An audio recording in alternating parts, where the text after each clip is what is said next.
Bonjour, voici la correction des deux molécules que vous aviez à dessiner.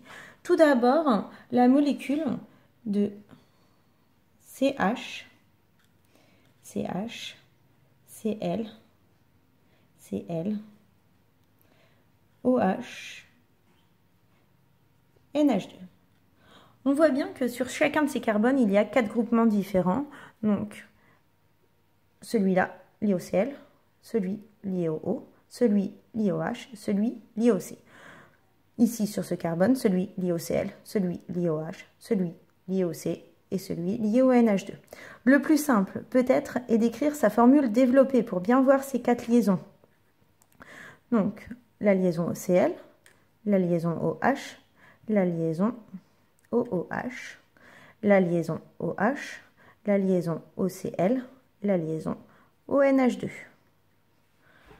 Cette molécule ne possède pas d'axe de symétrie, donc va posséder des énantiomères et des diastéréoisomères. On voit ici le premier carbone asymétrique et là le deuxième carbone asymétrique. Donc on peut dessiner un miroir ici qui va nous permettre de faire les deux représentations. Donc on va représenter la molécule plutôt de debout, on la tourne d'un quart de cercle, donc le C. Et ensuite, eh bien, c'est à vous de choisir. Donc, je vais choisir de représenter le H et le OH ici, devant et derrière. Donc, on a devant le OH, derrière le H, et dans le plan, il nous reste le Cl. C'est un choix complètement aléatoire. C'est moi qui l'ai choisi. J'aurais pu choisir différemment. Ici, je vais choisir aussi de représenter le Cl. Et puis, on va mettre le NH2 devant. Et on va mettre le H derrière. Pour avoir sa relation d'énantiomérie, donc, ici, énantiomère, ce sont deux molécules qui sont images l'une de l'autre dans un miroir sans pouvoir se superposer. Donc, tout ce que je mettrai en violet, ce sera les énantiomères.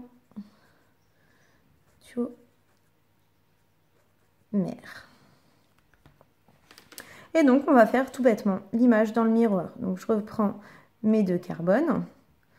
Dans le plan, on a toujours le Cl.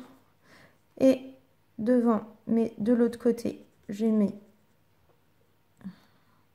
le O et le H. Et derrière le OH, ici devant le NH2 et derrière le H. Si je change maintenant un seul de ces carbones asymétriques, si j'échange sa position du O et du H, on va retrouver une autre molécule qui ne sera pas superposable à celle-ci, mais qui ne sera pas non plus image dans un miroir. Donc on va faire cette molécule en changeant simplement la place au O et au H.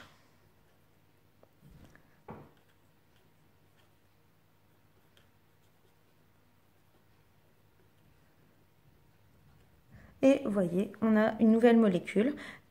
Cette molécule n'est superposable à aucune des deux autres. Et elle n'est pas non plus image dans un miroir. On appelle cette molécule un diastéréoisomère. C'est ce que l'on a vu dans le cours.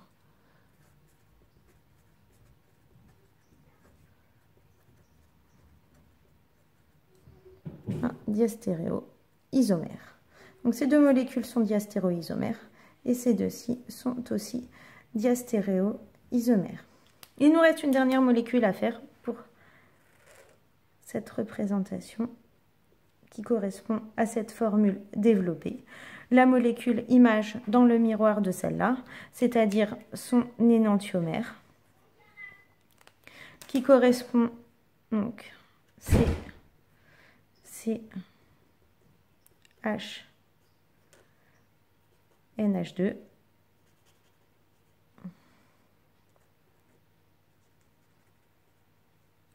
le H devant et le OH derrière, le Cl, le Cl. Et donc, on voit bien qu'on a simplement échangé la place du O et du H sur cette molécule. Donc, ces deux-là sont aussi diastéréoisomères et ces deux-ci sont diastéréoisomères. Et voici toutes les relations pour cette molécule. Nous avons vu aussi une autre molécule, la molécule de CH, Cl, OH.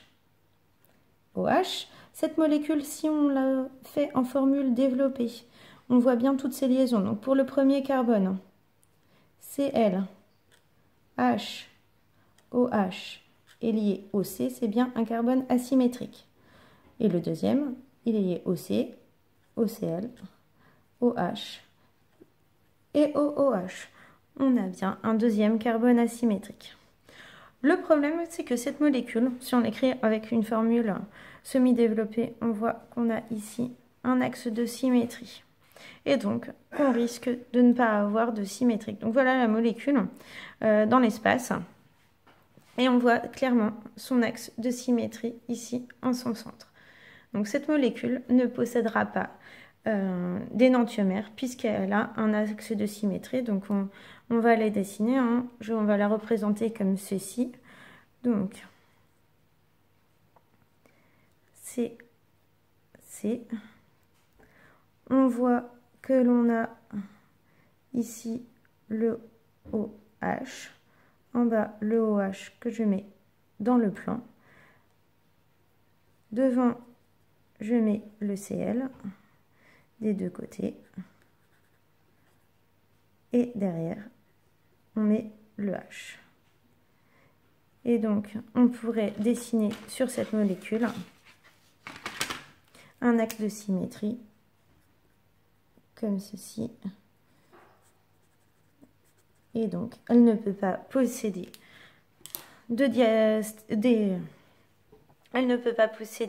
d'énantiomère puisqu'elle possède un axe de symétrie et son image dans le miroir serait identique.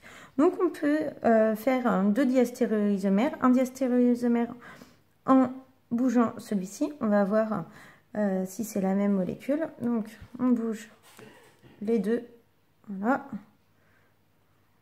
ici.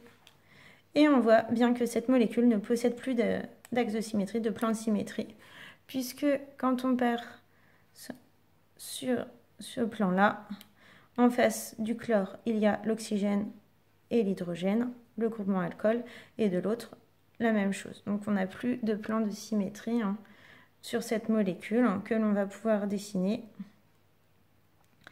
Donc on va mettre, on va laisser les O tout seul, et on va la représenter comme ceci, comme tout à l'heure. Donc le C,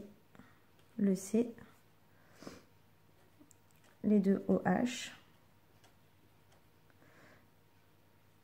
À l'avant, ici j'ai un H et à l'arrière un Cl. Ici à l'avant j'ai un Cl et à l'arrière j'ai un H.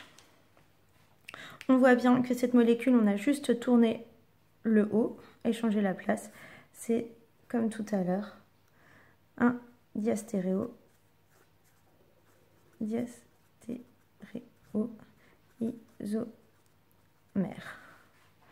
Maintenant, si à la place de changer le O, donc je remets la molécule de départ.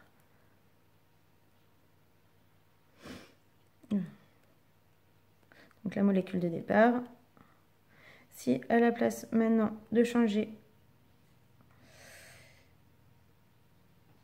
le haut, on va changer le bas.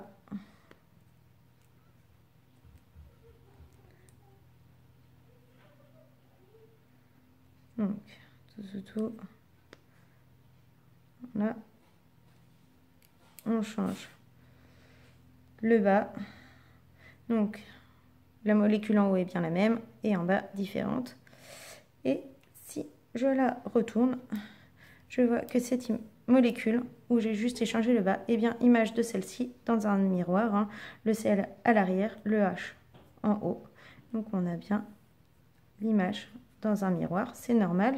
Celle-ci n'ayant pas de symétrie, elle possède un énantiomère.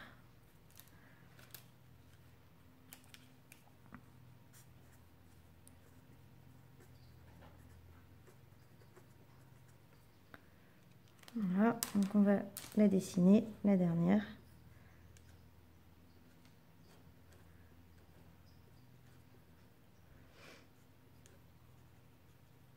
Cl H. Et à l'avant, on a le H et à l'arrière, le Cl, qui est bien image l'une de l'autre dans un miroir. Donc voilà, nos deux diastéréoisomères de cette première molécule que l'on trouvait symétrique au départ, et les deux énantiomères. Voilà pour la correction de ces exercices. J'espère que vous avez compris. Je vous donnerai des exercices du livre par la suite.